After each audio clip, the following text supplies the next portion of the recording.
கர்த்தருக்கு ஸ்தோத்திரம். நேரடியாக தேவனுடைய வார்த்தைக்குள்ள போவோம். ஹல்லேலூயா. இந்த நாளிலும் கூட தேவ சமூகத்திலே ஆண்டவர் என்னோடு இடைப்பட்டதான வசனத்தை உங்கள் மத்தியிலே பகிர்ந்து கொள்ள போகிறேன். எல்லாருக்கும் ஒரு கேள்வியோடு கூட கர்த்தருடைய வார்த்தைக்குள்ள போகிறேன். கிறிஸ்தவர்களுக்குள்ள பிசாசு போராட்டம் இருக்குமாங்க? கிறிஸ்தவர்களை பிசாசு தாக்குவானா? கிறிஸ்தவர்களை பிசாசு பயன்படுத்துவானா? கிறிஸ்தவர்களுக்கு பிசாசுடைய தாக்கம் இருக்குதா என்ற ஒரு கேள்வியோடு கூட, ஏனென்று சொன்னால் வேதம் நமக்கு சொல்லுகிறது. யாக்கோப்பு 4ஆம் அதிகாரம் நான் வாசிக்கிறேன். ஆனால் வசனம் அதல்ல, வசனம் உங்களுக்கு தருகிறேன். முக்கியமான அதை செய்தி வசனமாக நான் தருகிறேன். ஆனால் இது ஒரு கேள்வியோடு கூட. யாக்கோப்பு 4:6 சொல்லுகிறது, அவர் அதிகமான கிருபையை அளிக்கிறாரு, ஆதலால் தேவன் மன்னிக்கணும். 7ஆம் வசனம், ஆகையால் தேவனுக்கு கீழ்ப்படிந்திருங்கள். யாக்கோப்பு 4:7, ஆகையால் தேவனுக்கு கீழ்ப்படிந்திருங்கள், பிசாசுக்கு எதிர்த்து நில்லுங்கள், அப்பொழுது அவன் உங்களை விட்டு ஓடி போவான். அப்ப பிசாசுக்கு எதிர்த்து நின்றால் ஓடி போவான். இன்னொரு வசனம் சொல்லுகிறது, பிசாசுக்கு இடம் கொடாதிருங்கள். அப்படி ஒரு வசனம் இருக்கிறது. சரி, இப்ப செய்தி என்னவென்று சொன்னால், ஒரு மனிதனை பிசாசு தாக்குறான் என்று சொன்னால் அதனுடைய சிம்டம்ஸ், அதனுடைய அறிகுறி என்ன? ஒரு மனுஷனை பிசாசு தாக்குகிறான், ஒரு மனிதனை பிசாசு பயன்படுத்துகிறான், அல்ல ஒரு மனிதனை பிசாசுடைய தாக்கம் இருக்கிறது, அல்ல ஒரு மனிதனுக்குள்ள பிசாசு போராட்டம் இருக்கிறது என்று சொன்னால் அவனுடைய அறிகுறி என்ன?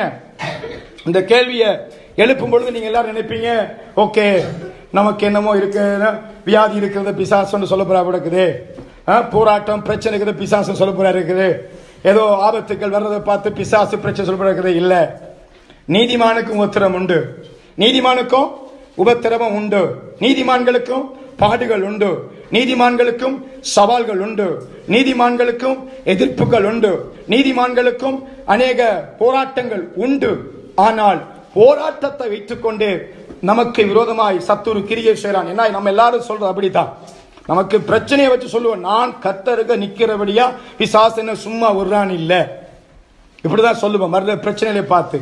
ஆனால் பிசாசு தாக்கம் நமக்குள்ள இருக்குதுன்றதுக்கு பிசாசினால பயன்படுத்தப்பட்ட ஒரு மனிதனை உங்கள் மத்தியிலே காட்டி கொடுக்க போறேன். அந்த மனிதன் யாரும் அல்ல, ஒரு நல்ல ஒரு கிறிஸ்தவன் தான். ஒரு கிறிஸ்தவன், தேவனால தெரிந்து கொள்ளப்பட்டவன், நமக்கு தெரிந்த மனுஷன் தான். எடுத்துக்கொள்வோம் லூக்கா 22ஆம் அதிகாரத்தை. இப்போ லூக்கா 22ஆம் அதிகாரம் 3-7 வரைக்கும் வாசிக்கலாமா? லூக்கா 22 3-7 வரைக்கும். அப்பொழுது 12 ஒருவனாகிய யூதாஸ் காரியோத் என்று மறுபெயர் கொண்ட யூதாசுக்குள் சாத்தான் புகுந்தான். அவன் பிரதான ஆசாரியரிடத்திலும் சேனை தலைவரிடத்திலும் போய் அவரை காட்டி கொடுக்கும் வகையை குறித்து அவர்களோட ஆலோசனை பண்ணினான். போது சிஸ்டர், நல்லா கவனிங்க. லூக்கா 22 3 வாசிச்சோம். ரைட், கர்த்தருக்கு ஸ்தோத்திரம். நல்லா பாருங்க, இந்த யூதாஸ் யாருங்க? இந்த யூதாஸ் யாரு? இயேசு கிறிஸ்துவால தெரிந்து கொள்ளப்பட்ட சீசன். 12 பேரை இயேசு தெரிந்து கொள்கிறார். நல்லா கவனிங்க. நம்ம எல்லாரும் யூதாஸ் நினைக்கிறத ஒரே ஒரு வார்த்தையில முடிச்சிருவோம், அவன் ஆண்டவர் சிலுவையில் அறைகளுக்கு பயன்படுத்தினார். எந்த ஒரு மனிதனும் நரகத்துக்கு போவதற்கு தேவன் பயன்படுத்துற தேவன் அல்ல. புரியுதாங்க? நரகத்துக்கு சொந்தக்காரன் பிசாசு மட்டும்தான். எந்த ஒரு மனிதனும் நரகத்துக்கு போவதை தேவன் விரும்புகிறவர் அல்ல. எந்த ஒரு மனிதனையும் நரகத்துக்குள்ள இவன் தள்ளப்பட வேண்டியவன் என்று சொல்லி தேவன் தீர்மானிப்போர் அல்ல. கைவிடப்பட்ட சந்ததிகள் இருக்கிறதான் இல்லை என்று சொல்லவில்லை, துஷ்டமான மனிதன் என்று சொல்லி வேதத்தில் இருக்கிறதான் இல்லை என்று சொல்லவில்லை. ஆனால் இங்கே இந்த 12 பேரும் யாருன்னு பார்த்தீங்கன்னா, இயேசு கிறிஸ்து சீசர்களை தெரிந்து கொள்ள முன்பதாக ஒரு காரியம் செஞ்சாரு. என்ன காரியம் செஞ்சாருங்க? முக்கியமாக நம்ம தெரிந்து கொள்ள வேண்டிய விஷயம். என்ன காரியம் செஞ்சாருங்க? ஜெபம் பண்ணினாரே. அல்லேலூயா. நீண்ட நேரம் ஜெபம் பண்ணி பிதாவாகிய தேவனுக்கு முன்பதாக, தம்முடைய பிதாவுக்கு முன்பதாக அமர்ந்திருந்து நீண்ட நேரம் ஜெபம் பண்ணி பிதாவின் சித்தத்தின்படி 12 பேரை தெரிவு செய்கிறார். நல்ல கவனிங்க. அதுல ஒருவர் தான் யாரு? யூதாஸ் காரியத்து. அதுபோல மற்ற அப்போஸ்தலர்கள், மற்ற சீசர்கள், பேதுரு, யோவான் உட்பட இருக்கிறாங்களே, அவர்களைப் போலவே இவனையும் என்ன செய்யறாரு? நடத்தி கொண்டு போகிறாரு. பரலோக ராஜ்யத்துக்கான போதனையை கொடுத்து, அவர் போன பின்பு செய்ய வேண்டிய ஊழியங்களை சொல்லிக் கொடுத்து, இன்னும் சொல்ல போனா 2 பேராக பிரித்து விடும் பொழுது அதுல ஒருத்தர் யாரு? யூதாஸ் காரியத்து. யூதாஸ் 12 பேர் அனுப்புறாரு தெரியுமா? புறப்பட்டு போங்க, பிசாசை துரத்துங்க, நோயை குணமாக்குங்க, ராஜ்யத்தை குறித்து பிரசங்கிங்க. ரெண்டு பேர் அனுப்புறாரு. வந்து சந்தோஷமா சொல்றாங்க, ஆண்டவரே பிசாசு எல்லாம் எங்களுக்கு கீழ்ப்படியுது, நாங்க பிசாசை துரத்துனா ஓடுதுண்டு சந்தோஷமா வந்து சொன்னாங்க. அதை சொன்னதுல ஒருத்தர் யாரு? யூதாஸ். அந்த அதிகாரத்தை பெற்றுக்கொண்டு ஊழியத்துக்கு போனது ஒருத்தர் யாரு? யூதாஸ். 12 பேர்ல அவர் ஒருத்தர். அந்த 11 பேருக்கும் கொடுக்கப்பட்ட சகல அதிகாரங்களும் அபிஷேகமும் அப்போஸ்தலன், சீசன், என்னை பின்பற்ற வேண்டியவனும் என்ற உபதேசங்கள் எல்லாமே யூதாசுக்கும் கொடுக்கப்பட்டது. சகல சுதந்திரமும் யூதாசு கொடுக்கப்பட்டது. இன்னும் சொல்ல போனா முக்கியமான இடத்துல அவர் இருக்கிறார். என்ன இடம்? காசு. அவர் தான் ஃபுல்லா மினிஸ்ட்ரி எல்லாத்தையும் சந்திக்கிறது. வாடகை கட்டுறதுலேருந்து, பொருட்கள் வாங்குறதுலேருந்து, யார் யாருக்கு எவ்வளவு கொடுக்கணும், எல்லாம். என்ன சாப்பாடு வாங்குவோம், இன்னைக்கு யாருக்கு ஜூஸ் வாங்கி கொடுப்போம், என்ன வாங்குவோம், டீ போடுவோமா, பிளேன் டீ போடுவோமா, ஜூஸ் வாங்குவோமா, மாலுப்பான் வாங்குவோமா, பனிஸ் வாங்குவோம், கேக் வாங்குவோம், எல்லாம் முடிவெடுக்கிறது அவர் தான். பண விஷயத்தில் அவர் தான். அந்த அளவுக்கு ஒரு முக்கியமான ஸ்தானத்தில் அவர் வச்சிருக்கப்படுது. அப்படிப்பட்ட யூதாசுக்குள்ள சாத்தான் புகுந்தான். அப்ப சாத்தான் புகுந்த பின்பு அவனுடைய வாழ்க்கையில் என்ன நடந்தது? இன்றைக்கு நம்ம கொஞ்சம் ஆராய்ந்து பார்க்க வேண்டும். பிசாசுடைய தாக்கம் நமக்குள்ள இருக்கிறதா? நான் ஏற்கனவே பல தடவை சொல்லியிருக்கிறேன், ஒரு மனுஷனுக்குள்ள 2 விதமான ஆவி இருக்கும். ஒன்று மனிதனுடைய ஆவி, அது நமக்கு தேவன் கொடுத்திருக்கிறார். மனிதன் என்று சொன்னால் ஆவி, ஆத்துமா, சரீரம் கொண்டவன் தான் மனிதன். 2வது ஒன்று அவன் அசுத்தாவியிலே என்ன செஞ்சுக்கணும்? அசுத்தாவியால நடத்தப்படுற இருக்க வேண்டும். இல்லை என்று சொன்னால் பரிசுத்தாவியால நடத்தப்படுற மனுஷனாய் இருக்க வேண்டும் என்று நான் சொல்லியிருந்தேன் உங்களுக்கு. இது பல தடவை சொல்லியிருக்கிறேன். 2 பேர் இல்லாமல் இல்ல, எனக்கு அசுத்தாவியின் தேவை இல்லை, யாரும் எந்த அசுத்தாவியை என்ன தொட முடியாது, பரிசுத்தாவியை நான் பெற்றுக்கொள்ள மாட்டேன் சொல்லி இந்த உலகத்தில் யாரும் சொல்ல முடியாது. ஏனென்று சொன்னால் அவர்களை எதிர்க்கிற அதிகாரம் நமக்கு கிடையாது. பரிசுத்தாவின் உதவி இல்லாமல் அசுத்தாவி எதிர்க்க ஒரு மனுஷனால முடியாது. அல்லேலூயா. கொஞ்சம் சத்தமா சொல்லு அல்லேலூயா. பரிசுத்த ஆவியாருடைய உதவி இல்லாம, ஆவியானவரை நீர் என்னை ஆளுகை செய்யும், எந்த அசுத்தாவியும் என்னை மேற்கொள்ள கூடாது, எந்த அசுத்தாவியும் என்னை தாக்க கூடாது, எந்த அசுத்தாவின் கிரியலும் எனக்குள்ளே வரக்கூடாது, நீர்தான் என்னை நடத்த வேண்டும், நீர்தான் என்னை ஆளுகை செய்ய வேண்டும் என்று அவருக்கு ஒப்பு கொடுத்தால் மட்டும்தான் ஒரு அசுத்தாவி ஒரு மனுஷனை விட்டு வெளியே போகும். இல்லாத வரைக்கும் அந்த மனுஷனை அந்த ஆவி ஆட்கொண்டு கொண்டுதான் இருக்கும். அந்த ஆவியின் தாக்கம் அந்த மனுஷனுக்குள்ள இருக்கத்தான் செய்யும். அந்த ஆவியின் தாக்கம் ஒரு மனுஷனுக்குள்ள இருக்குது என்பதை எப்படி கண்டுபிடிப்பது? இதுதான் செய்தி இன்றைக்கு. பிசாசினுடைய தாக்கம் எனக்குள்ள, என் குடும்பத்துக்குள்ள, எங்களுக்குள்ள இருக்குதா என்பதை கண்டுபிடிப்பது எப்படி? இன்றைக்கு நான் பிசாசுடைய தாக்கத்துக்குள்ள நான் விட்டு கொடுத்து கொண்டு போறேனா? பிசாசு என்னை பயன்படுத்துறானா? பிசாசுக்கு நான் இடம் கொடுக்கிறேனா? பிசாசுடைய கிரியைகள் எனக்குள்ள இருக்கிறதா இல்லையா என்பதை கண்டுபிடிப்பது எப்படினால், இந்த யூதாசினுடைய வாழ்க்கையை கொஞ்சம் திரும்பி பார்த்தால் தெரியும். இந்த யூதாசினுடைய செயல்கள், கிரியைகள், சுபாவங்கள் எனக்குள் இருக்குமானால் நானும் பிசாசினுடைய கிரியைக்கு உட்பட்டிருக்கிறேன் என்பதுதான் அர்த்தம். ஏனென்றால் இந்த யூதாஸ் காரியத்துக்குள்ள சாத்தான் புகுந்த பின்பு அவன் செய்த காரியங்கள் 4 காரியங்களை உங்கள் மத்தியில் பகிர்ந்து கொள்ள போகிறேன்.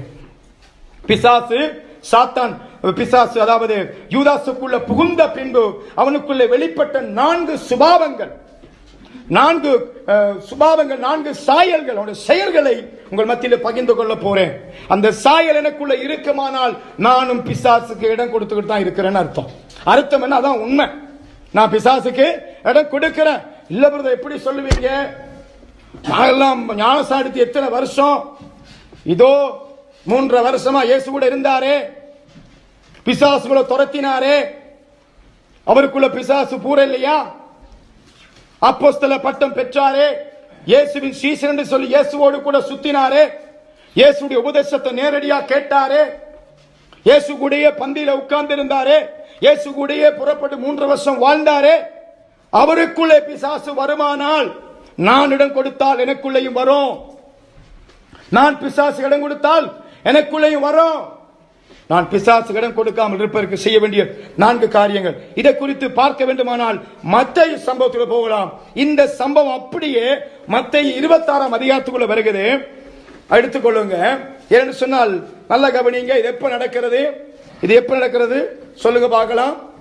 2ஆம் வசனம் பஸ்கா. 1ஆம் வசனம் பஸ்கா எண்ணப்பட்ட புளிப்பில்லாத பண்டிகை சமீபமாயிற்று. அப்ப அந்த பண்டிகைக்கு முதல், பஸ்கா பண்டிகையில ஈடுபடக்கு முதலே பிசாசு வந்துட்டான் உள்ளுக்குள்ள. ரைட், எடுத்துக்கொள்ளுங்க. மத்தேயு 26ஆம் அதிகாரம் 15 வாசிங்க. நான் அவரை உங்களுக்கு காட்டிக் கொடுக்கிறேன், நீங்கள் எனக்கு என்ன கொடுக்கிறீர்கள் என்றான். அவர்கள் அவனுக்கு 30 வெள்ளிக்காசை கொடுக்க உடன்பட்டார்கள். கவனிக்கிறீங்களா? மத்தேயு 26ஆம் அதிகாரத்துல 15ஆம் வசனத்துல வாசிக்கிறோம். யூதாசுக்குள்ள பிசாசு புகுந்ததும் யூதாசு செய்த காரியம் என்ன? ஒரு காரியத்துல ஈடுபடுறான். என்ன? நான் இயேசுவை காட்டி கொடுக்கிறேன், நீங்க எனக்கு என்ன தருவீங்க, என்ன கொடுப்பீங்க? அதுக்கு என்ன உடன்படுறாங்க? 30 வெள்ளிக்காசு. பொருளாசை உடையவன், அவனுக்குள்ள பொருளாசை வந்து விட்டது. யாருக்குள்ள பொருளாசை இருக்கிறதோ பொருளும் அவனுக்கு திருப்தியே கிடையாது, பணத்து மேல திருப்தியே கிடையாது. அதுக்கு இன்னொரு ஆதாரம் காட்டி கொடுக்கிறேன். அப்படியே இன்னொரு வசனத்தை வாசிங்க, அப்ப விளங்கும். யோவான் 12:6 வாசிங்க இருக்கா, அப்ப கொஞ்சம் புரிய வச்சுட்டு அப்படியே போகலாம். யோவான் 12:6. அவன் தரித்திரர் குறித்து கவலைப்பட்டு இப்படி சொல்லாம திருடனா இருந்தபடியா. யார் அவன்? திருடனா இருந்தபடியா பணப்பை வைத்துக் கொண்டு அதிலே போடப்பட்டதை சுமக்கிறவன் ஆனபடியினால் இப்படி சொன்னான். நல்ல கவனிங்க. பணப்பைய வைத்துக் கொண்டு அதிலே போடப்பட்டதை சுமக்கிறவன், அதை அப்படியே வச்சுக்கிட்டே இருப்பான், சுமந்து கொண்டே இருப்பான். பணத்தை பொத்தி பிடிச்சு கொண்டே இருப்பான். பணப்பைய யார்கிட்ட கையில கொடுக்க மாட்டான், சுமந்து கொண்டு. வசனம் தெளிவா சொல்லுது பாருங்க. யாருக்கும் கொடுக்க மாட்டான். ஏழைகளை கண்டாலும் கொடுக்க மனசு வராது, பிச்சைக்காரனை கண்டாலும் கொடுக்க மனசு வராது, தரித்திரனை கண்டாலும் கொடுக்க மனசு வராது, சொந்தக்காரன் கஷ்டப்படுறத கண்டாலும் கொடுக்க மனசு வராது. பொத்தி வைக்கணும் ஆசை, சேர்த்து வைக்கணும் ஆசை. அதை எப்படி திருடலாம்? நல்லா கவனிங்க. பொருளாசை உடையவன் பிசாசினால பயன்படுத்தப்படுகிறவன். பொருள் மேல் ஆசை, திருப்தியே கிடையாது. எவ்வளவு இருந்தாலும் திருப்தி கிடையாது. நல்ல வீடு வச்சிருப்போம், ஆனாலும் ஆற்றையாவது வீட்டை போயிட்டோமா, ஐயோ நல்லா இருக்கு இந்த வீடு, சூப்பரா இருக்குது, இப்படி ஒரு வீடு கட்டி வச்சு எங்களுக்கு இப்படி வீடா போச்சுதே. நல்ல வாகனம் வச்சிருப்போம், அடுத்த வாகனத்தை பார்க்க ஆசை, ஐயோ நல்ல வாகனமா இருக்கு, அடுத்தது இப்படி ஒரு வாகனம் வாங்கணும். வாங்கும் பொழுதே நல்ல வாகனமா தான் வாங்குவோம், வாங்கும் பொழுதே எங்களுக்கு பிடிச்ச வாகனத்தை வாங்குவோம், நாங்க தான் செலக்ட் பண்ணுவோம். ஆனாலும் அடுத்த வாகனத்தை கண்ட உடனே ஒரு ஆசை, எந்த வாகனத்தோட நல்லா இருக்குது. நல்லா கவனிங்க. பணப்பையே சுமந்து கொண்டிருப்பான், அதை விட்டு விலத்தவே மாட்டான். பிசாசு புகுந்ததும் அவனுக்கு பணத்து மேல ஆசை, பொருள் மேல ஆசை, அதை விட மனசே இல்லை, அதை சேர்த்து வைக்கிற மனசு. ஆண்டோடைய சித்தத்தை செய்யணும் என்ற அந்த எண்ணம் இல்ல. ஆண்டோடைய சித்தம் என்ன? ஒரு வஸ்திரம் இருந்தா, 2 வஸ்திரம் இருந்தா ஒருத்தனுக்கு என்ன செய்? குடு. அங்கிருந்தா குடு, பசியா வந்த ஆகாரம் குடு, தாகமா இருந்தா தண்ணி குடு, உன்கிட்ட ஒருத்தன் உதவி கேட்டு வந்தா மனம் கோணாம செய். ஆனால் இந்த யூதாசுக்கோ அப்படிப்பட்ட எண்ணம் இல்லை. தெளிவா சொல்றார் பாருங்க. இங்க யோவான்ல 12:6 வாசிக்கிறோம். அவன் தரித்திரனை குறித்து கவலைப்பட்டு இப்படி சொல்லாம, அங்க ஒரு வசனம் சொல்றாரு, அநியாயமாக்கிறியே இந்த தைலத்தை 300 பணத்துக்கு விற்று என்ன செய்யலாம்? தரித்திரனுக்கு கொடுத்திருக்கலாமே. பேச்சு என்னப்படி? பேச்சு எப்படிங்க? தரித்திரனுக்கு கொடுக்கலாம்ல, ஏழைகளுக்கு உதவி செய்யலாமல்ல. பேச்சு ஏழைகள் மேல இறங்குற மாதிரி, பேச்சு மற்றவங்க மேல இரக்கம் உள்ள மாதிரி, பேச்சு மற்றவங்களுக்காக பரிதவிக்கிற மாதிரி. ஆனா உள்ளுக்குள்ள உண்மையாகவே அந்த எண்ணம் கிடையாது. எத்தனை பேருக்கு புரியுதுங்க? பிசாசின் சிம்டம்ஸ், ஒரு மனுஷனுக்குள்ள பிசாசின் செயல் இருக்கிறதுக்கு அறிகுறி தான். நிறைய சிம்டம்ஸ் இருக்கு தெரியுமா? வியாதிகளுக்கு சிம்டம்ஸ் இருக்கு தெரியுமா? நிறைய அடையாளம் இருக்குது. ஒரு மனுஷனுக்குள்ள பிசாசின் செயல் இருக்குது, பிசாசுடைய தாக்கம் இருக்குது, அசுத்தாமுடைய ஒரு ஆளுகை இருக்குது, செயல் இருக்கு என்று சொன்னால் உள்ளொண்டு வெளியிலே உண்டு.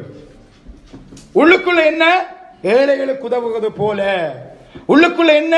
மற்றவங்க மேல இரக்கம் உள்ளவங்க போல, மற்றவங்களுக்காக பரிதவிக்கிறவங்க போல, மற்றவங்க மேல அன்பு செலுத்துற மாதிரி உள்ளுக்குள்ள, வெளியில மன்னிக்கணும், வெளியில. உள்ளுக்குள்ள என்ன? பணஆசை, பொருளாசை, பெருமை, ஏன் பதவி, ஏன் பணம், நான் தான் கவனம் வச்சிருக்கணும், நான் தான் பிடிச்சு வச்சுக்கணும், யாரும் கொடுக்க மாட்டேன். இல்ல கவனிக்கிறீங்களாங்க? இதுதானுங்க பிசாசின் சிம்டம்ஸ். ஒரு மனிதனுக்குள்ள பிசாசுடைய ஆளுகை செயல் இருக்கிறதுக்கான ஆதாரமுங்க. இவர்கள் யார்? இயேசுவை பின்பற்றி சொல்லிக் கொண்டிருக்கிறவர்கள். இவர்கள் யார்? ஊழியக்காரர்களா? ஊழியத்திலே பங்குள்ளவர்கள், ஏதோ ஒரு ஊழியத்தை செஞ்சு கொண்டிருக்கிறவர்கள். இவர் செய்யறாரு பணப்பை, நான் ஏதோ ஒரு வேலை செய்வேன், ஏதோ ஒரு வேலை, சுவிசேஷம் சொல்ற வேலை, பாடுற வேலை, துதிக்கிற வேலை, ஊழியங்களை செஞ்சு கொண்டிருப்போம், ஜனங்களை விசாரிக்கிற ஊழியம் ஏதோ உண்டு. ஆனால் அதுக்குள்ளயும் என்ன இல்ல? உண்மை இல்ல. உள்ளுக்குள்ள வேற சாயல், வெளியில வேற சாயல். வெளியில என்ன? இந்த வித்து ஏழைகளுக்கு கொடுத்திருக்கலாமே, நான் இயேசுவின் சீசன், நான் சொன்னா சரியா தான் இருக்கும், நாங்க கிறிஸ்தவங்க. நல்ல கவனியுங்கள். முதலாவது கேரக்டர். இரண்டாவது கேரக்டர் பார்க்கலாமா? 4 காரியங்களை வேகமா பார்த்துட்டு போயிடலாம். 4வது காரியம், 4 காரியம். இரண்டாவது 26ஆம் அதிகாரத்திலேயே 23ஆம் வசனத்தை வாசிங்க. அவர் பிரதியுத்தரமாக, என்னோட கூட தாளந்து கையிடுகிறவனே காட்டி கொடுப்பான், காட்டி கொடுப்பான். மனுஷகுமாரன் தன்னை குறித்து எழுதியிருக்கிறபடியே போகிறார். போதும் இல்ல, காட்டி கொடுப்பான். இல்ல அதையும் பார்த்துட்டு 25 வாசிங்க. 24 இன்னொரு சம்பவம் அப்புறம் பார்க்கலாம். காட்டி கொடுத்த யூதாசும் அவரை நோக்கி, ரவி, நானோ என்றான். நானோ என்றான். அவர், நீ சொன்னபடிதான் என்றார். பாருங்க, போதும் சிஸ்டர், போதும் சிஸ்டர். ரெண்டு தான் மன்னிக்கணும், மெர்சி. என்ன சொல்லப்படுது? மத்தேயு 26ல 23ல சொல்லப்படுது என்ன? அவர் பிரதித்திரமாக, என்னோடு கூட தாளாந்தில் கையிடுகிறவன் என்ன காட்டி கொடுப்பான். அன்பா சொல்றார் ஆண்டவர், என்ன காட்டி கொடுக்க போறான். ஒருத்தன் பெரியோரு தப்பு பண்ண போறான், பெரியோரு தவற செய்ய போறான். யார் அது? நேரடியா சொல்றார் அவரு. என் தாளாந்தில இந்த ஊழியத்தில் இருக்கிறவன், இந்த காரியத்தில் தலைமை தாங்கி செய்யறவன் என்ன காட்டி கொடுக்க போறான். அதுலயும் தெளிவா கேட்கிறான். ரபி, அவரை காட்டி கொடுத்து, ரபி நானோ என்றான். நீ சொன்னபடித்தான். நீதா வார்த்தை நேரடியா வந்தாலும் அன்பா வருது வார்த்தை. இங்க 2 விதமா கர்த்தர் பேசுறாருங்க. முதலாவது இதுல அன்பா பேசுறாரு. முதல் அன்பா பேசுறாரு, விளங்குதா? என்னுடைய தாளாந்துல கையிடுறவன், நான் நல்ல ஊழியத்தை கொடுத்திருந்தேன், என் ஊழியக்காரன் என்னை காட்டி கொடுக்க போறான். என்னுடைய ஊழியக்கார ஒருத்தன் என்னை மறுதளிக்க போறான். என்னுடைய ஊழியக்கார ஒருத்தன் எனக்கு விரோதமான செய்ய போறான். இந்த காணிக்கையில தலைகிறவன் இப்படி செய்ய போறான். ஆண்டவரே, என்னையா சொல்றீங்க? ஆமா, நீதான் தப்பு பண்ண போறாய். போன வாரம் கூட பார்த்தாங்க பேதுருவை குறிச்சு. பேதுருவுக்கு ஆண்டவர் சொல்றாரு, நீ மறுதளிக்க போறாய் என்று சொல்லி. அவன் தவறினாலும் மனம் திரும்பி விட்டான். ஆனா இவனை பாருங்க, இந்த இடத்துல நானாண்டு கேட்டு கூட ஆண்டவர் அன்பா சொல்றாரு, நீ சொன்னபடித்தான் என்று சொல்லி. கேட்கவே இல்லை. எவ்வளவுதான் கர்த்தருடைய வார்த்தை அன்பா வந்தாலும் நம்ம கேட்க மாட்டோம். பிசாசு எங்களுக்குள்ள பிசாசுன்ற தாக்கம் இருப்பது என்பதற்கு அடையாளம் என்ன தெரியுமா? வசனம் நமக்கு நேரடியா வரும், என்னோட பேசுற மாதிரியே இருக்கும், என்கிட்டதான் இந்த வார்த்தை வர்ற மாதிரி இருக்கும். ஆனாலும் நம்ம கேட்க மாட்டோம். இவன் சொல்லி நான் என்ன கேட்கிறது, இவர் சொல்லி நான் என்ன கேட்கிறது? நம்ம பிளானே வேற. நம்ம பிளான் எப்பவுமே பணம் தான். நம்ம பிளான் நமக்கு பேர் தான். நம்ம பிளான் நமக்கு முதன்மை தான். நம்ம பிளான் நம்முடைய விருப்பம் மட்டும்தான். எங்களோட பிளான் எங்களுக்கு சரி என்று படுறது மட்டும்தான். ஆண்டவற்ற வார்த்தை எந்த பக்கத்தில் நான் கேட்க மாட்டோம். அந்த மனம் திரும்பாத சுபாவம், அதை உணராத சுபாவம், இந்த சுபாவம் பிசாசின் தாக்கம் உடையவர்கள் தான் இருக்கும்.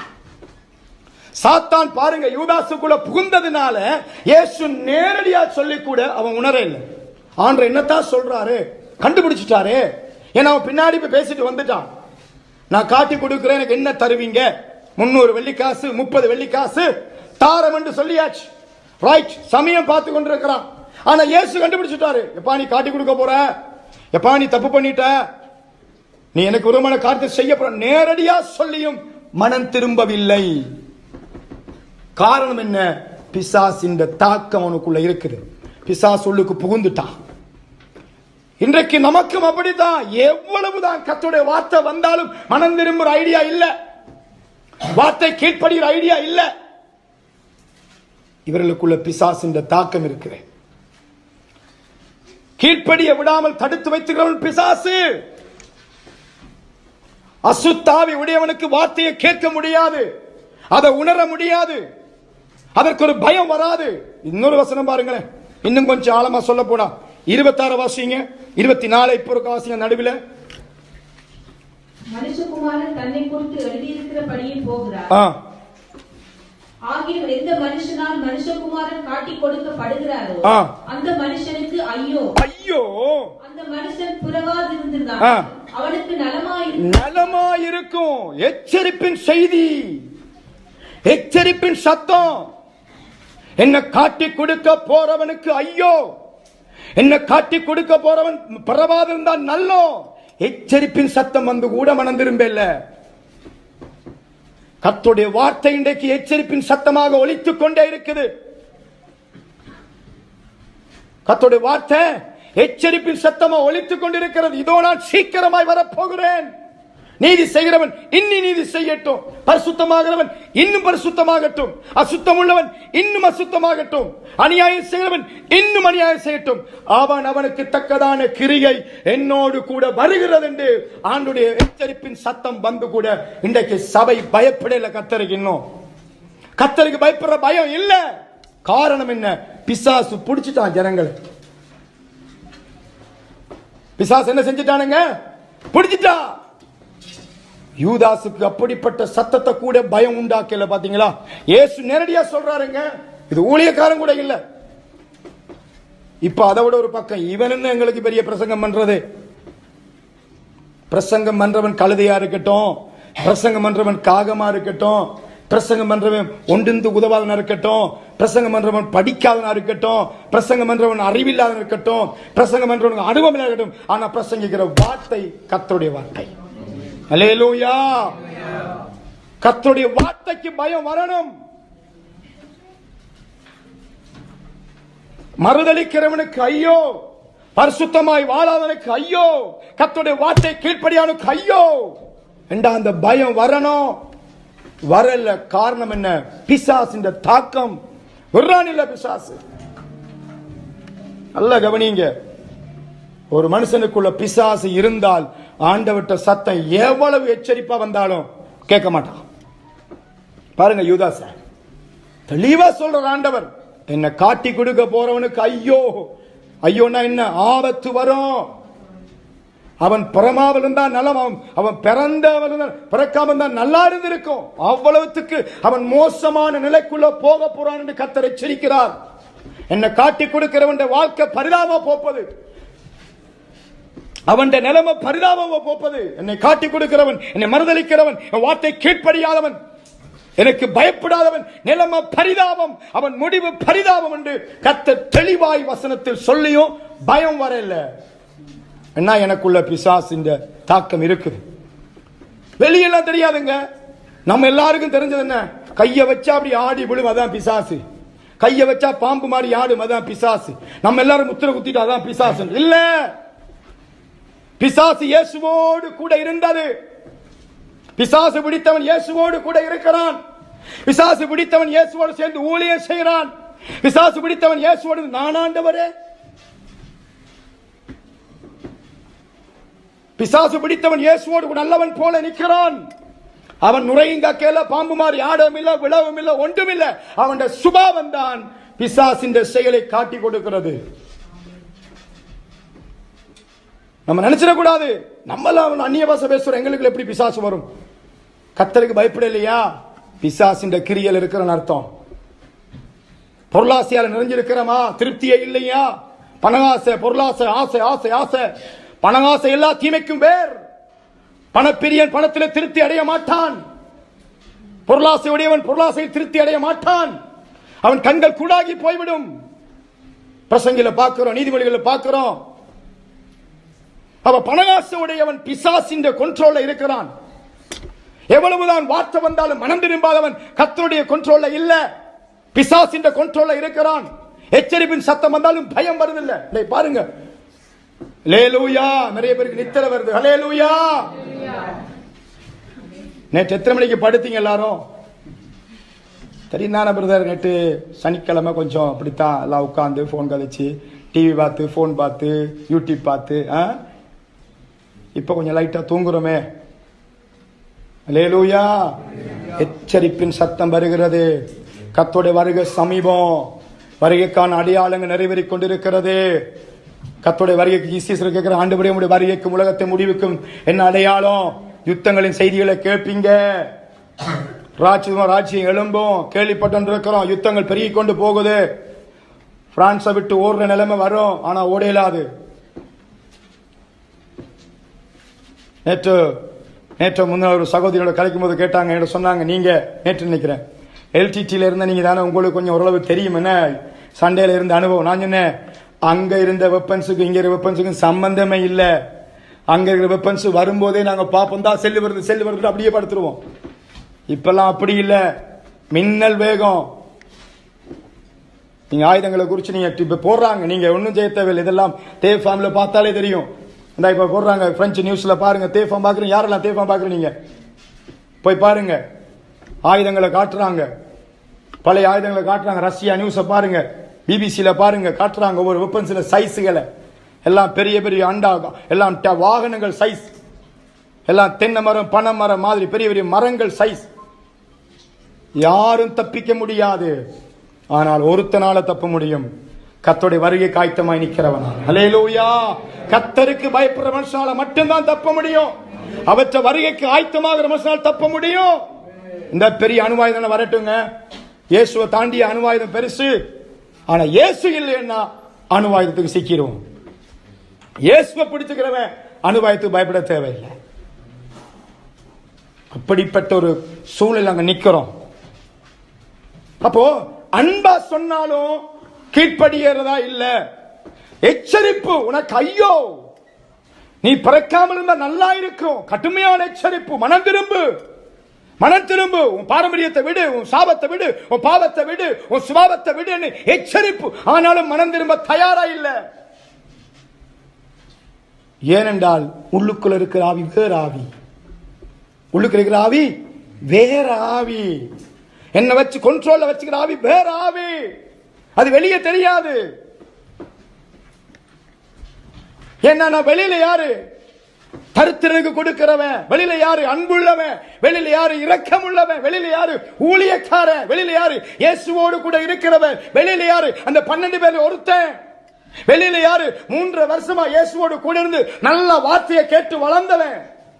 உள்ளுக்குள்ள வார்த்தைக்கு பயம் இல்ல, கர்த்தருடைய வார்த்தைக்கு பயம் இல்ல. காரணம், உள்ளுக்குள்ள வேற ஒருத்தன் போயிட்டான். நீங்க யாருக்கு இடம் கொடுக்கிறீங்க? பரிசுத்த ஆவியானவருக்கா, அசுத்தாவிக்கா? அசுத்தாவி உங்களை ஒன்னும் செய்யாதுங்க. வார்த்தை கீழ்ப்படிய விடாது, அவ்வளவுதான். வார்த்தைக்கு பயப்பட விடாது. எல்லாம் உண்டு இல்லப்பா, எல்லாம் இப்படித்தான் சிம்பிளா தைரியமா கொண்டு போயிருவங்களை. எல்லாம் கவனியுங்கள். 3வது காரியம். 4வது காரியம் வாசிக்கலாமா? 4வது காரியம் மத்தேயு 26:48. அவரை காட்டிக் கொடுக்கிறவன், நான் எவனை முத்தம் செய்வேனோ அவன்தான், அவனை பிடித்துக் கொள்ளுங்கள் என்று அவர்களுக்கு அடையாளம் சொல்லி இருந்தார். போது சிஸ்டர், பாருங்க என்ன செய்யறாரு பாருங்க. அவரை காட்டி கொடுக்கிறவன், நான் எவனை முத்தம் செய்கிறேனோ அவன்தான், அவனை பிடித்துக் கொள்ளுங்கள் என்று அவர்களுக்கு அடையாளம் சொல்லினார். 2 காரியத்தை இங்க செய்யறான். முன்னுக்கு பாத்தீங்கன்னா ரபி, இங்க கூப்பிடுறார். எப்படி ரபி? நானோ போதகரே, நானா, ஐயா, அம்மா, சிஸ்டர், பிரதர், எப்படி இருக்கிறீங்க? எங்க முன்னாடி பின்னாடி அவன். நான் எவனை காட்டி கொடுக்கிறேனோ, நான் அவனுக்கு முத்தம் செய்கிறேனோ அவனை பிடிங்க. பாத்தீங்களாங்க? இது எல்லாத்துக்கும் ஒரு வார்த்தை முடிக்க போனால், கிறிஸ்தவத்துக்குள்ள மாயமாலம் இருக்கக்கூடாதுங்க. ஆரம்பமே பாருங்க, வெள்ளிக்காசை பார்க்கும் பொழுது இதை வித்து நீ தரித்திரத்தை கொடுத்திருக்கலாமே என்று திட்டுறான். பார்த்தாலே உண்மையா நல்ல காரியம் மாதிரி தெரியும். ஐயோ ஆமா இல்ல, ரொம்ப இரக்கம் உள்ளவரு, தரித்திர மேல ரொம்ப இரக்கம் உள்ளவரு, அப்படித்தான் தெரியுது. ஆனால் வெளியில யார், உள்ளுக்குள்ள யாரு? பண ஆசையின் நிமித்தம், திருடனா இருக்கிற நிமித்தம் அந்த வார்த்தையை பயன்படுத்துறான். இங்க வெளியில யாரு? ரபி, போதகரே, ஐயா சொல்லுங்க. பின்னாடி யாரு? அவன், இவன். மனுஷன் முன்பதாக எப்படி நடந்துக்கிறோம், மனுஷன் பின்பதாக நடந்துக்கிறோம். முன்னாடி பேசும்பொழுது அம்மா எப்படி இருக்கிறீங்க, ஐயா எப்படி இருக்கிறீங்க, மகனே, மகளே, தம்பி, தங்கச்சி, பிரதர், சிஸ்டர், அங்கிள், ஆன்டி. பின்னாடி அந்த ஆளு, இந்த ஆளு, அவன், இவன், அது. அவெல்லாம் ஒரு ஊழியக்காரனா, அவெல்லாம் ஒரு மனுஷனா, அது. கவனிக்கிறீங்களாங்க? இது எங்க இருந்து வந்த சுபாவம்? இதுவா பரிசுத்த ஆவியாவுடைய சாயல்? இதுவா ஆவியாவுடைய நடத்துதல்? கவனிக்கிறீங்களாங்க? இயேசு கிறிஸ்து காட்டி கொடுத்தவங்களை, அடிச்சவங்களை, மிதிச்சவங்களை சொல்றாரு, பிதாவே இவர்களை மன்னியும். அவன், இவன், அது, இது கிடையாது. அல்லேலூயா. நமக்கு ஒரு திருப்தி என்ன தெரியுமா? நமக்கு ஒரு திருப்தி, நம்முடைய பெரிய ஒரு பழக்கம் ஒன்று இருக்கு நம்ம கிறிஸ்தவத்துக்குள்ள. நம்ம நிமித்தம் 2 பேர் ரட்சிக்கப்பட்டிருப்பாங்க. 2 பேர் 4 பேரை காட்டு, ரைட், 4 பேர் ரட்சிக்கப்பட்டிருப்பாங்க. ஆனா எங்க நிமித்தம் 40 இடரஞ்சிருப்பாங்க. அல்ல கவனிங்க, எங்க நிமித்தம் 4 பேர் ஆண்டுக்குள்ள வந்திருப்பாங்க. 4 பேருக்கு உதவி செய்திருப்போம், 4 பேருக்கு நல்லது செஞ்சிருப்போம். ஆனா 40 பேருக்கு கெடுதல் செஞ்சிருப்போம். 40 பேருக்கு இடல் அடைஞ்சிருப்பாங்க எங்க நிமித்தம். நாங்க அந்த 40 மறந்துருப்போம், 4 பிடிச்சி சந்தோஷமா இருந்திருப்போம். பா, நான் சாதாரண கிறிஸ்தவன் இல்ல, நான் 4 பேருக்கு உதவி செஞ்சிருக்கிறேன், நான் 4 பேர் என்னால் ரட்சிக்கப்பட்டிருக்கிறாங்க, நான் 4 பேருக்கு உபதேசம் சொல்லி கர்த்தர்களை கொண்டு வந்திருக்கிறேன், அப்படியே திருப்தி அடைஞ்சிருவோம். ஆனா என் நிமித்தம் 40 இடர்னதை மறந்துடுவோம். ஏன்னா அதான் விரல் நீட்ட தைரியம் வருது. மற்றவங்களை பார்த்து விரல் நீட்ட எப்ப தைரியம் வரும்னா, என் நிமித்தம் மறந்துடுவேன். நான் யார் யாரு கெடுதல் செஞ்சேன், ஏன் ஆவிக்குரிய வாழ்க்கையில எப்படி வீழ்ச்சியை கண்டேன், ஏன் ஆவிக்குரிய வாழ்க்கையில நான் எவ்வளவு தூரம் முன்னேற்றம் இல்லாம இருக்கிறேன், அதெல்லாம் மறந்துடுவோம். கண்டிப்பா ஒரு விஷயத்துல என்ன செய்வோம், முன்னேறி இருப்போம். ஏதோ ஒரு விஷயத்துல நம்ம கத்தருக்கு நிற்போம். அதை மட்டும் பிடிச்சிட்டு மற்றவங்களை நியாயத்திற்கு ஆரம்பிச்சிருவோம். பின்னாடி ஒரு மாதிரி கதைப்போம், முன்னாடி ஒரு மாதிரி கதைப்போம். நல்ல கவனியுங்கள், கிறிஸ்தவம் என்பது முன்னுக்கு எப்படியோ அப்படித்தான் பின்னுக்கு இருக்கணுங்க. அல்லேலூயா. கொஞ்சம் சத்தமா சொல்ல, அல்லேலூயா. முன்னுக்கு ஐயாண்டா ஐயாதான், பின்னுக்கும் ஐயாதான். அவர் போன அப்புறம் அதுவா அவரா? முன்னுக்கு அம்மாண்டா அம்மாதான், முன்னுக்கு சிஸ்டர்டா சிஸ்டர் தான், முன்னுக்கு பிரதர்டா பிரதர், அதே மாதிரி தான் பின்னுக்கும். அல்லேலூயா. இந்த மாயமால இருக்க கூடாதுங்க. இது பிசாசின் செயலுங்க. முன்னுக்கு ஏதோ பிடிச்ச ஊழியக்காரன் நடந்து கொள்வது போல முன்னுக்கு நல்லா பிடிச்ச சகோதரன் சகோதரி நல்லா பிடிக்குங்க, ஐயா ரொம்ப பிடிக்குங்க, பிரதர் உங்களுக்கு ரொம்ப பிடிக்கும், பிரதர் சிஸ்டர் தங்கச்சி தம்பி ரொம்ப பிடிக்குப்பா, நீங்க சூப்பர் ஆளுப்பா. பின்னாடி போயிட்டு என்ன பண்றது, ஆதிகள் திருந்தாதுங்க. அது இதைத்தான் யூதா செய்யறான். முன்னாடி என்ன செய்யறான், முத்தம் கொடுக்கிறான். பின்னாடி என்ன காட்டி கொடுத்துட்டு வந்திருக்கிறான், சிக்னல். கவனிக்கிறீங்களாங்க? பின்னாடி போட்டு கொடுத்தாச்சு, இவர் தான் நாள், இவர் எப்படி, இது உருப்படாது, இவெல்லாம் ஊழியக்காரன் கிடையாது, இவங்கெல்லாம் செய்ய மாட்டாங்க. முன்னாடி கண்ட பிரதர், ஓ கர்த்தரு ஸ்தோத்திரம், உங்களை கண்டு ரொம்ப சந்தோஷம் பிரதர். இது அசுத்தாவின் செயல், இது அசுத்தாவுடைய செயல். பரிசுத்தாவி ஊழியர்கள் இப்படி செய்ய மாட்டாங்க. நேர கண்டிச்சு கொள்ளுவாங்க. பிரதர் இது தப்பு, சிஸ்டர் இது தப்பு, தம்பி இது பிள்ளை, தங்கச்சி இது பிள்ளை. அதுக்கு பின்பு அன்பா இருப்பார்கள். அதையே குற்றப்படுத்தி நிக்க மாட்டாங்க, அது அந்த கண்ணோட்டத்தோடயே பார்க்க மாட்டாங்க. அல்லேலூயா. புரியுதாங்க? அப்ப பிசாசு ஒரு மனிதனுக்குள்ள இருந்தால், பிசாசின் ஆளுகள் ஒரு மனிதன் இருப்பானால் அவன் மாயமாலக்காரனா இருப்பான். ஊழியக்காரன பின்னுக்கு மரியாதை பேசுவாங்க, மனுஷர மரியாதை பேசுவாங்க, அது இது அவன் இவன் இவன் அப்படி என்று. முன்னாடி பாத்தீங்கன்னா மரியாதை அப்படி உச்சத்தில் நிற்கும். இது என்ன ஆவி என்பதை நாம் பகுத்தறிய வேண்டும். அதுக்கு தான் ஆண்டவர் சொல்றாரு, 9 வரங்கள் உண்டு, ஆவிகளை பகுத்தறிகிற வரம். நல்லா ஜெபிக்கிறவங்க தான், நல்ல வேதத்தை வாசிக்கிறவங்க தான், நல்ல அந்நிய வசனம் நிரம்புறவங்க தான், ஊழிய பாரம் உடையவங்க தான். ஆனால் மனசோடு பழகும் பொழுது முன்னாடி ஒன்று பின்னாடி ஒன்று. இது யாற்ற செயல்? பிசாசின் செயல். பிள்ளையா நேர கூப்பிட்டு சொல்லுங்க, தம்பிங்க வாப்பா, பிரதர் இங்க வாங்க, ஐயா இங்க வாங்க, என் மனசுக்கு இப்படி தோணுது, என் பார்வைக்கு இப்படி தெரியுது, இது தப்பு மாதிரி தெரியுது, ஏன் இப்படி பண்றீங்க? சரிப்பா, கர்த்தர் ஆசீர்வதிப்பாரு. கீழ்ப்படிஞ்சா அவருக்கு ஆசீர்வாதம், கீழ்ப்படியாட்டி அவருக்கு தான் பிரச்சனை. எனக்கு ஒன்றும் இல்லை. நான் கீழ்ப்படிஞ்சா எனக்கு ஆசீர்வாதம், அடுத்தவன் கீழ்ப்படியால் எனக்கு எந்த நட்டம் இல்லையங்க. அடுத்தவனை பார்த்து நான் எதிர்ப்பதற்கு எனக்கு எந்த தாக்கம் வரக்கூடாது. அவனால் எனக்கு என்ன நட்டம்? ஒரு மனுஷன் நமக்கு கர்த்தருக்கு கீழ்ப்படியாட்டி எனக்கு என்ன நட்டமுங்க? ஏதாவது இருக்காங்க? நான் கீழ்ப்படியாவிட்டா தான் எனக்கு நஷ்டம். நான் கர்த்தருடைய வார்த்தையை கை கொள்ளாவிட்டா எனக்கு நட்டம். ஏதோ அவரால் எனக்கு நஷ்டம் வர மாதிரி நாங்க என்ன பண்ணுவோம்? ஆவா நீவன் என்று போட்டு வார்த்தைகளை கொட்டி விடுவோம்.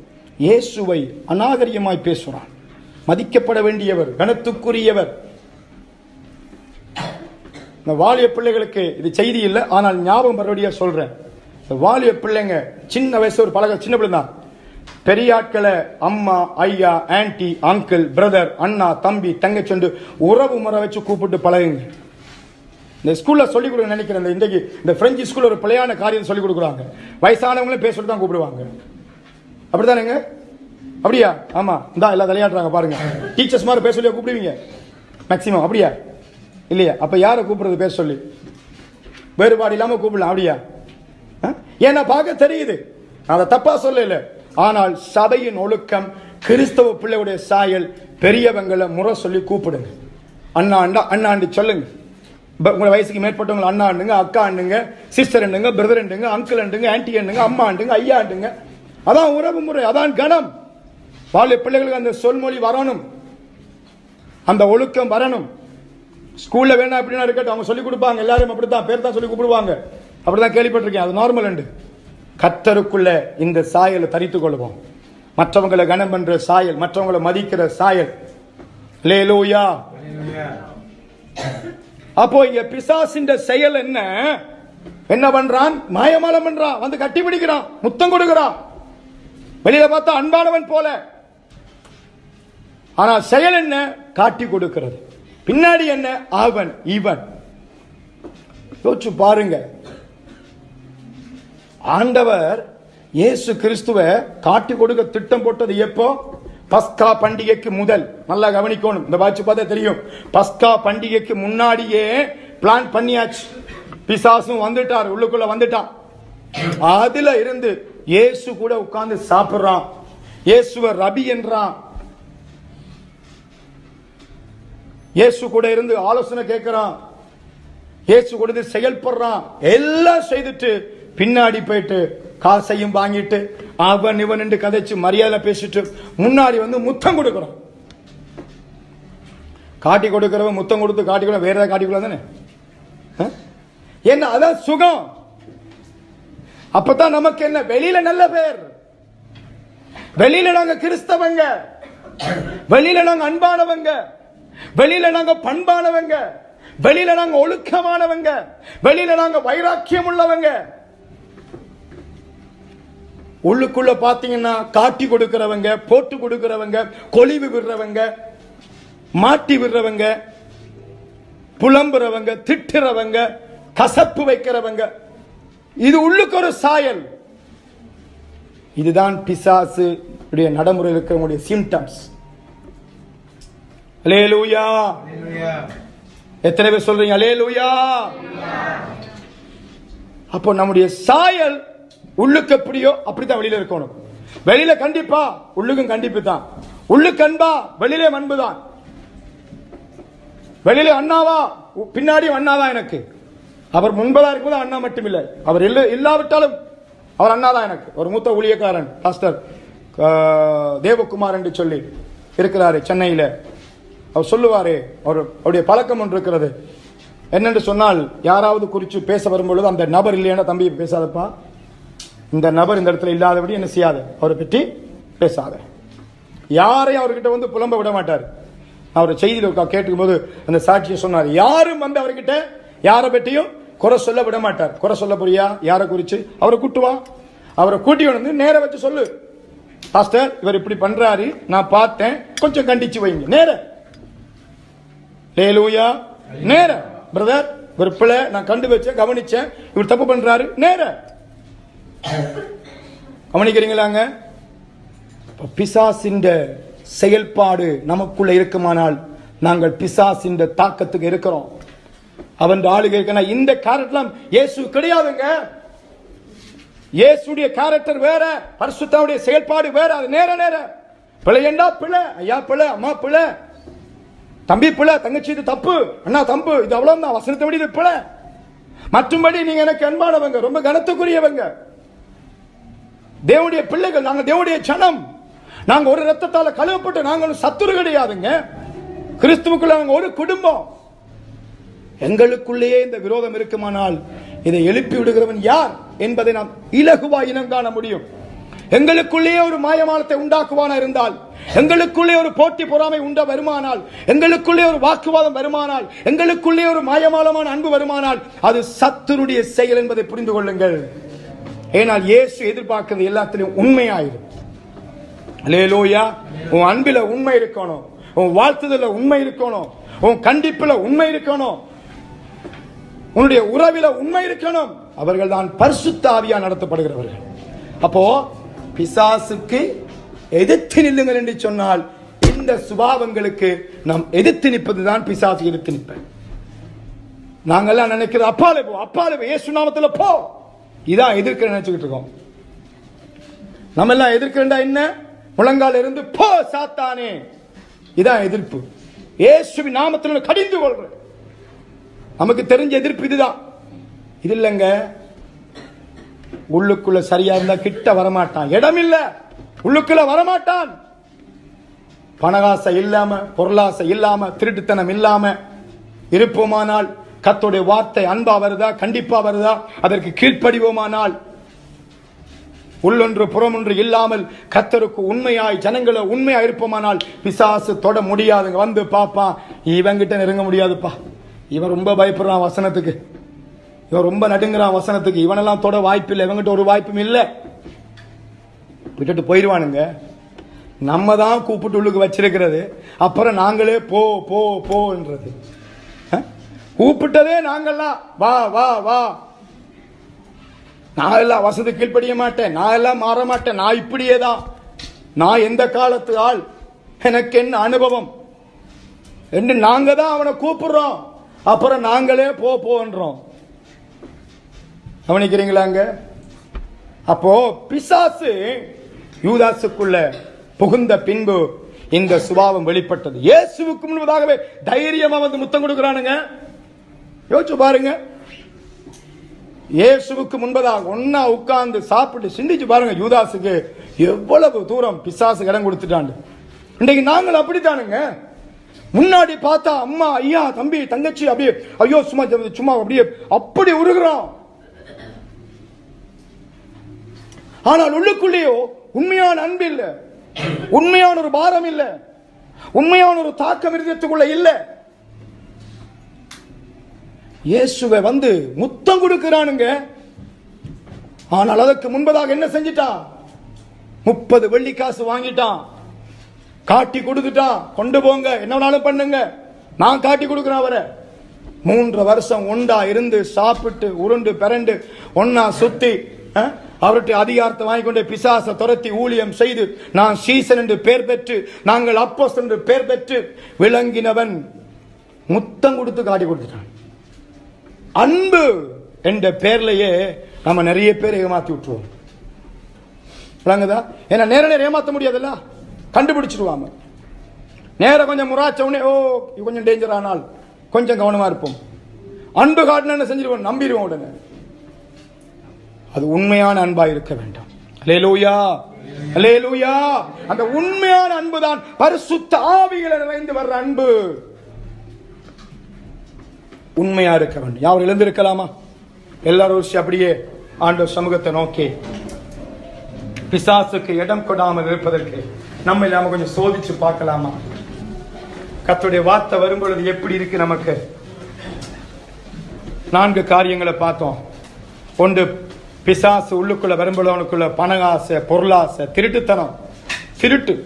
மற்றவனை ஏமாத்தி சம்பாதிக்கிறது தப்பில்லை, பொய் சொல்லி சம்பாதிக்கிறது தப்பில்லை. இதெல்லாம் திருட்டு சுபாவம். எங்க இருந்து வந்தது? இது யார் கொடுத்த சாயல்? தொழிலாளியை முதலாளி ஏமாத்துறது, முதலாளியை தொழிலாளி ஏமாத்துறது, குடுக்கல் வாங்கல் ஆக்களை ஏமாத்துறது, இதெல்லாம் எங்கிருந்து வந்த திருட்டு சுபாவம்? பிசாசு புகுந்ததினால். பிசாசு புகுந்தாலே திருட்டு வந்துடும். ஏமாத்தி சம்பாதிக்கிற சுபாவம் வந்துடும், பொய் சொல்லி சம்பாதிக்கிற சுபாவம் வந்துடும். ஆனால் அந்த நேரம் வார்த்தை வருவங்க, அன்பா வரும். நான் அழைச்சேனா உன்னை, நீ ஏன் இப்படி பண்ணலாமா, நான் உன்னை பிரிச்செடுத்தேன்ல இப்படி பண்ணலாமா, அன்பா வரும். அது கீழ்ப்படியலையா, அப்புறம் எச்சரிப்பு. ஏனே கீழ்ப்படியலைன்னு சொன்னா தண்டிக்கப்படுவாய், உன் நிலைமை மோசமாய்விடும். எச்சரிப்பு, அதற்கும் பயம் இல்லை. எப்படிங்க அந்த தைரியம் வந்தது? பிசாசினுடைய தைரியம், பிசாசு கொடுத்த தைரியம். அடுத்தது என்ன? மாயமாலம். முன்னாடி பார்த்தா அன்பு, இரக்கம், தயவு, முன்னாடி பார்த்தா பக்தி, வைராக்கியம், பின்னாடி பார்த்தீங்கன்னா அது வேற இல்லைங்க. இதுதான் பிசாசு எங்களை நடத்துறதுக்கான சிம்டம்ஸ். பிசாசு எங்களை மேற்கொள்றான், பிசாசு எங்களை நடத்தி கொண்டிருக்கிறான். நாங்க பிசாசுக்கு இடம் கொடுத்துட்டோம்ன்றது இதுதான் அடையாளம். இதுதான் அடையாளம். பாம்பு மாதிரி ஆடவும் மாட்டோம், நாங்க இனி நுரகக்கி விழவும் மாட்டோம், சுழலவும் மாட்டோம். ஒன்னும் நடக்காது, அப்பெல்லாம் ஒன்னும் நடக்காது. நமக்கு நம்ம இதை பார்த்தாலே தெரிஞ்சிடும் நம்ம இடம் கொடுத்துட்டோம். ஒப்பு கொடுக்கலாமா? அப்படி இல்லாதபடிக்கு. ஆனால் ஒன்று சொல்றேன், ஏற்கனவே நிறைய பார்த்துட்டோம். பரிசுத்தாவியானவருக்கு இடம் கொடுக்கும் பொழுது ஆண்டவர் உங்களை நடத்துவார். பரிசுத்தாவியானவருக்கு இடம் கொடுக்கும் பொழுது, நீங்கள் பிசாசுக்கு இடம் கொடுக்காமல் இருக்கும் பொழுது ஆவியானவர் உங்களை ஆசீர்வதிப்பார். பரிசுத்தாவியானவர் உங்களை தேற்றுவார். பரிசுத்தாவியானவர் உங்களை பாதுகாப்பார். பரிசுத்தாவியானவர் உங்களுக்கு துணையாய் நின்று உங்களை நடத்துவாருங்க. நீங்க யாரு கடன் கொடுக்க போறீங்க? இப்ப யாரு கடன் கொடுத்திருக்கிறீங்க? ஒப்பு கொடுத்து ஜெபம் பண்ணலாமா? பரிசுத்தாவியானவரே எங்களை ஆளுகை செய்யும். பரிசுத்தாவியானவரே எங்களை ஆளுகை செய்யும். பரிசுத்தாவியானவரே எங்களை ஆளுகை செய்யும். எங்க மேல பிசாசுக்கு அதிகாரம் இல்ல, எங்க மேல அசுத்தாவிக்கு அதிகாரம் இல்ல, எங்க மேல அசுத்தாவின் கிரியைகளுக்கு அதிகாரம் இல்ல. நாங்கள் கர்த்தருக்கு கீழ்ப்படுகிறோம், பிசாசுக்கு எதிர்த்து நிற்கிறோம். எஸ் ஆண்டவரே, ஆசீர்வதிங்க பரிசுத்தாவியானவரே. இந்த வார்த்தை கேட்ட ஒவ்வொருத்தரும் பரிசுத்தாவிக்கு இடம் கொடுத்தவர்களாக, பரிசுத்தாவியால் நடத்தப்படுறவங்களாக தேவன் ஒவ்வொருத்தரையும் ஆசீர்வதிக்கும்படி ஜெபிக்கிறோம்.